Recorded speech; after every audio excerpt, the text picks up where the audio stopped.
এগুলো আসলে কোনোই কাজে আসবে না যদি জুলাই সনদের আইনি ভিত্তি বাস্তবায়ন না হয় এবং বাস্তবায়নের প্রক্রিয়া কি হবে সেটা সুনির্দিষ্ট না হয়।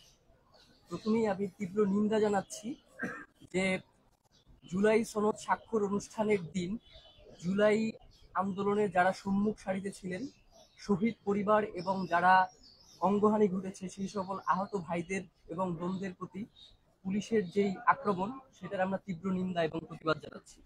এবং সেই সাথে বিএনপির সালাউদ্দিন আহমেদ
বিষয়ে ইচ্ছাকৃতভাবে এড়িয়ে যাওয়া হয়েছে।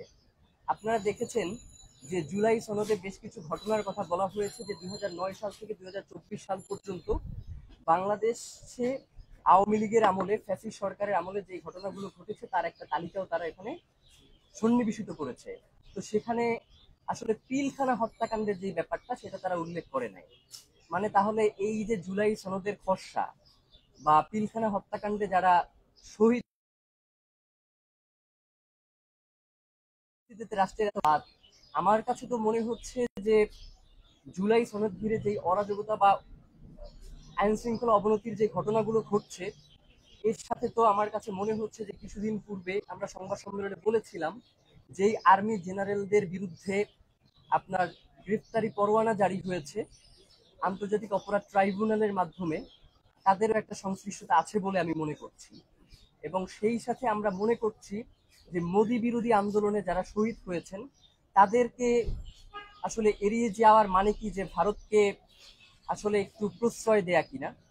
তো এই যে জনমানুষের আন্দোলন, কিছু আন্দোলনকে আপনি স্বীকৃতি দিবেন আবার কিছু আন্দোলনকে স্বীকৃতি দিবেন না, তাহলে সেটা কিভাবে আপামর জনসাধারণের জুলাই সনদ হয়ে উঠবে, এটা আপনাদের কাছে আমার প্রশ্ন। পাশাপাশি যেই ব্যাপারটা সেটা হচ্ছে আমরা দীর্ঘদিন ধরে আপনাদেরকেও বারংবার আপনাদের মাধ্যমে বলেছি, আমরা রাস্তায় আন্দোলন করে বলেছি যে আপনারা এই জুলাই আন্দোলনে যারা শহীদ হয়েছেন এই শহীদ পরিবারগুলোর সাথে বসেন, তারা কি চায় তাদের মতামত কি আপনারা একটু জানবার চেষ্টা করেন, আপনার আহতদের সাথে বসেন।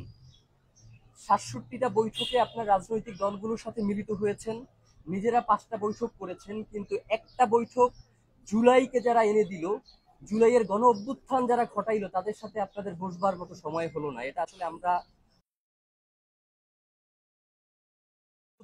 যে যাদের রক্তের উপরে দাঁড়িয়ে আপনি ক্ষমতায় বসে আছেন তাদেরকে আপনি বিবেচনায় রাখছেন না, তাদের কথা আপনি শুনছেন না, এটা আসলে ধিক্কার আপনাদের প্রতি।